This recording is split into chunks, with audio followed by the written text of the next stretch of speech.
তার মানে বেশিও না কমও না, এভারেজে একটি স্ট্যান্ডার্ড ভাবে যে উইথহেল্ড সেটির কথা আপনি বলছেন। ট্যাক্স সিজন পরবর্তী সময়ে জি, আসলে আপনি কোন কোন বিষয় ধরে একটু টিপস দিতে চান আমার দর্শকদের? ট্যাক্স এন্ড হয়ে গেছে, বছর শেষ হয়েছে, এখন কিন্তু একটু নিজের ভিতর তলিয়ে দেখার সময় বলতে আমি এটা মিন করি যে ট্যাক্স কমাবার জন্য অনেকগুলো টিপ আমরা দিয়ে থাকি, অথবা ছোটখাটো জিনিস, এটা প্রায়শ লোকজনই জানে যে আপনার ট্যাক্স লায়াবিলিটি, আপনি W2 এমপ্লয়ি কিভাবে কমিয়ে আনতে পারেন।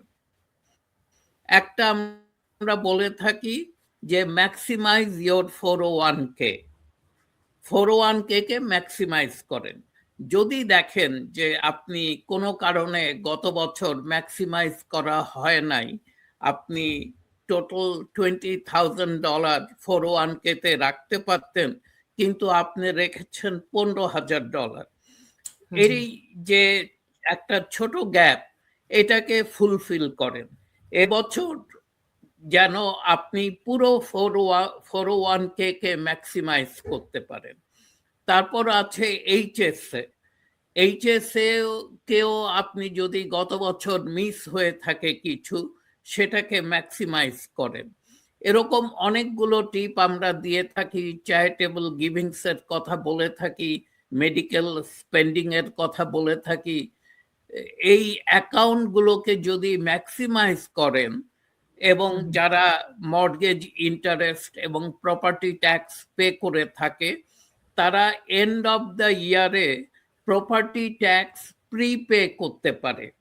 অর্থাৎ আপনি এটা 2026 চলছে, আমরা 27-এ গিয়ে যখন 26-এর ফাইল করব, আপনি চাইলে কিন্তু 2027-এর প্রপার্টি ট্যাক্স আপনি প্রিপে করতে পারেন আপনার ট্যাক্স লায়াবিলিটি নামিয়ে আনার জন্য।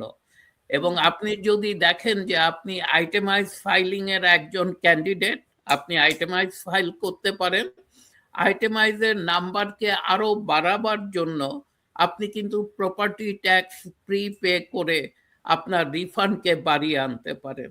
এরকম ছোট ছোট অনেক টিপ আছে। তারপর যারা 1099B তে stocks and bond buy and sell করে, তাদেরকে সবসময় আমরা বলে থাকি যে আপনি কোনো স্টক হয়তো ভালো করছে না, পড়ে আছে, এবং সামনে আপনার বিশ্বাস যে এই স্টক ঘুরে দাঁড়াবে এবং একদিন ভালো করবে, আপনি সেগুলোকে সেল করে দেন। 1 মাস সেই অবস্থায় থাকুন, তারপর আবার এটাকে কিনে নেন। তাহলে হবে কি, 1 মাস যদি আপনি বিক্রি করে বসে থাকতে পারেন এবং 1 মাস পর যদি এই স্টকগুলোকে আবার কিনে নেন, তাহলে এই যে লসটা আপনি নিলেন, এই লসটা কিন্তু আপনার পক্ষে কাজ করবে।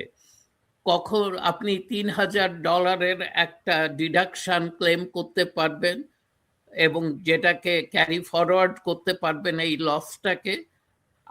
আবার কোনো বছর যদি আপনার ক্যাপিটাল গেইনস হয়ে থাকে স্টক বাই এন্ড সেলে, আপনি সেখানেও এটা ডিডাকশন নিতে পারবেন।